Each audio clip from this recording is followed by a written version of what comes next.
So a week ago, I made a tutorial on motor locking aircraft components, and it was pretty well received by the community. So in this video, I am here to introduce a motor locking technique that allows large control panels. Just imagine the standard control panels we have, but even larger. And no, this isn't like the control panels I've made in that previous video. These control panels are able to rotate from its edges, not from the center. Okay, so let us begin this tutorial. So first, get a motor 2.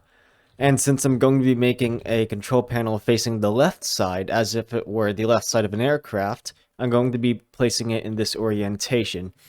Now, the orientation of the motor 2 is extremely important, so keep this in mind.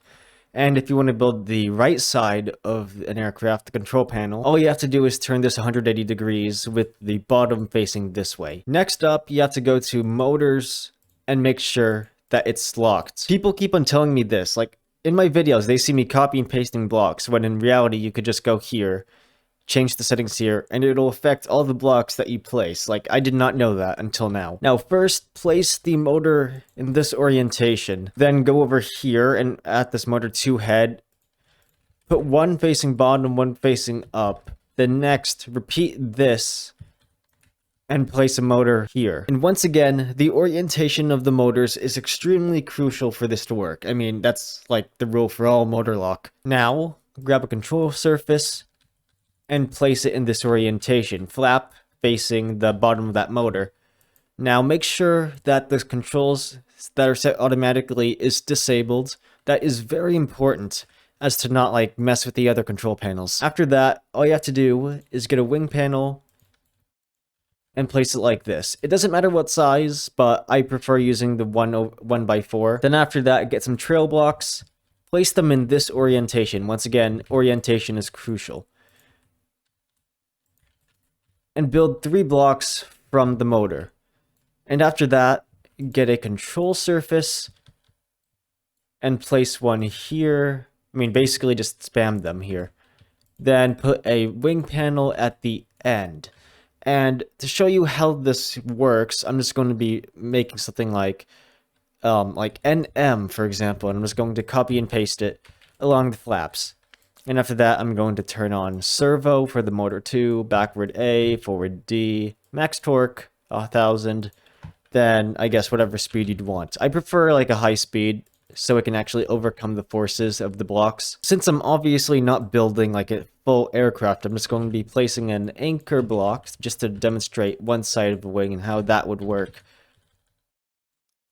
Then I place my seat, press play, and this is how it works. So once I press A and D, you can see that the motor 2 helps turn this wing panel. And the trail block is connected to the wing panel, and I used motor locking to make sure that it's absolutely at the center of this motor 2 from the other side. And as you can see, I'm able to control this. And you can also add like wing panels on the back more to increase the effect of like turning speed. And oh crap, I have a Zoom call. And that use for the control panels can be seen in one of the many creations that I've built around this concept. So I'm going to be going onto this plane right here.